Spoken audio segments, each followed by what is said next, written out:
ராமநாதபுரம் அருகே நிலத்தகராறில் பெண்ணின் கன்னத்தில் பெண் காவல் ஆய்வாளர் அறைந்ததுடன் அவரையும் அவரது மகனையும் காவல்துறையினர் தரதரவென இழுத்துச் செல்லும் வீடியோ அதிர்ச்சியை ஏற்படுத்தியுள்ளது. மாலங்குடி கிராமத்தைச் சேர்ந்த ஜெயலட்சுமி என்பவரின் கணவர் உயிரிழந்த நிலையில் அவருக்கும் கணவரின் தம்பிக்கும் இடையே நிலத்தகராறு இருந்ததாக கூறப்படுகிறது. இது தொடர்பாக வருவாய் கோட்டாட்சியரிடம் விசாரணை நடந்து வரும் நிலையில் ஏர்வாடி காவல் ஆய்வாளர் ஜீவரத்தினம் மற்றும் போலீசார் ஜெயலட்சுமியை கன்னத்தில் அறைந்ததுடன் அவரையும் அவரது மகனையும் தரதரவென இழுத்துச் சென்று அராஜகத்தில் ஈடுபட்ட வீடியோ அதிர்ச்சியை ஏற்படுத்தியுள்ளது. இது தொடர்பாக மாவட்ட காவல்துறை கண்காணிப்பாளரிடம் ஜெயலட்சுமி புகார் அளித்துள்ளார்.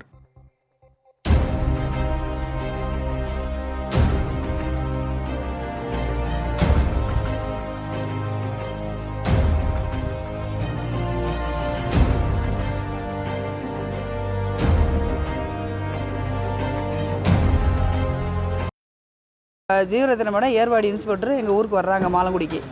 மேலே வந்து இந்த மாதிரி இன்றைக்கி அறுக்க இருக்கக்கூடாது, அது வந்து ரெவன்யூ டிபார்ட்மெண்ட்டு அவனுக்கு 11 பேரில் இருக்குது, நீ அறுக்கக்கூடாது அப்படின்னு சொன்னாங்க. இல்லை மேடம், அது சிவில் பிரச்சனை, நீங்கள் தலையிடக்கூடாதுன்னு சொல்லிக்கிட்டு இருக்கும்போது பேசிக்கிட்டு இருக்கும்போதே ஓடியாந்து என்னை வந்து கன்னத்தில் ஒரே அடி.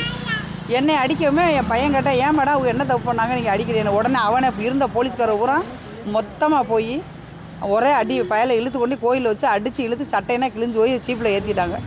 எங்களை கூட்டு வந்து உத்தரஸ்டேஷன் ஸ்டேஷனில் வச்சு 9:30 தான் விட்டாங்க.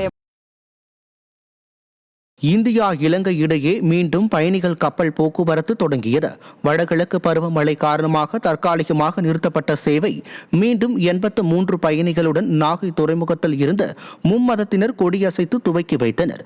செவ்வாய்க்கிழமை தவிர வாரத்தில் 6 நாட்கள் இயங்கும் இந்த சேவைக்கு இரு மார்க்கத்திற்கும் சேர்த்து 8,500 ரூபாய் கட்டணம் நிர்ணயிக்கப்பட்டுள்ளது.